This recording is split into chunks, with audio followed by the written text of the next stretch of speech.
बाँसगढी नगरपालिका 2 बेथानीमा पर्दछ। हजुर, आज नेपाल टेलिकममा तपाईँ आउनु भएको छ कार्यालयमा, खास के कारणले हो?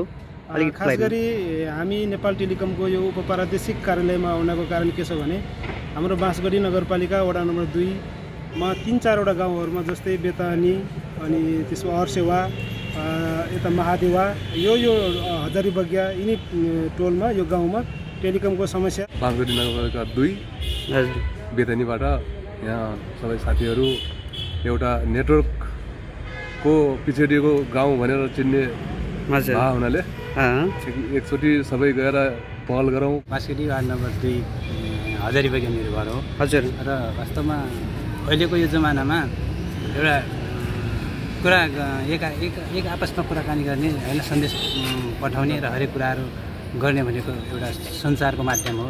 त्यही सञ्चारको माध्यम हाम्रो गाउँ टोलमा कहीँबाट फोन आउँदा फोन लाग्दैन। बाँसगढी नगरपालिका वार्ड नम्बर 2 बाट हामी यो नेपाल टेलिकम उपप्रादेशिक निर्देशालयमा नेपालमा आएका छौँ।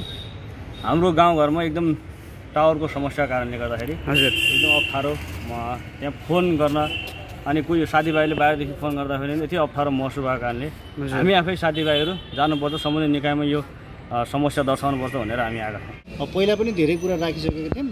एकचोटि सर्वे जानु पऱ्यो भनेर एकचोटि अफिसमै गएर भिजिट गरेर सरहरूसँग कुरा गरेर चाहिँ यथाशीघ्र यो टावर नआउने समस्यालाई चाहिँ कसरी हुन्छ सम्बोधन गर्न सकिन्छ कि भनेर चाहिँ पहिला फिल्डमा गएर सर्वे गरेर त्यहाँको समस्यालाई हल कुन तरिकाले गर्न सकिन्छ भन्ने सल्लाह र उहाँको कतिको अग्रसरता देखाउनुहुन्छ त्यो पनि बुझ्न हामी आएको। अहिले चाहिँ हामीले राम्रो रेस्पोन्स पायौँ, सरहरूले धेरै राम्रो कुरा गर्नु भएको छ। अब जतिसक्दो छिटो चाहिँ सर्वेमा आउँछौँ, हामी खबर गरेर आउँछौँ। त्यहाँ गइसकेपछि फिल्डमा आइसकेपछि चाहिँ हामी चाहिँ त्यहाँको लागि के उपयुक्त हुन्छ त्यो समस्याको समाधान गर्नको लागि त्यसको लागि अग्रसर हुन्छौँ, हामी गर्छौँ। तपाईँहरू ढुक्क हुनुहोस् भन्नुभएको छ। त्यसको लागि अब हाम्रो सरहरूसँगलाई पनि धन्यवाद दिनुपर्छ। हाम्रो साथीहरू सबैजना अग्रज दाजुहरूलाई पनि म धन्यवाद दिन चाहन्छु।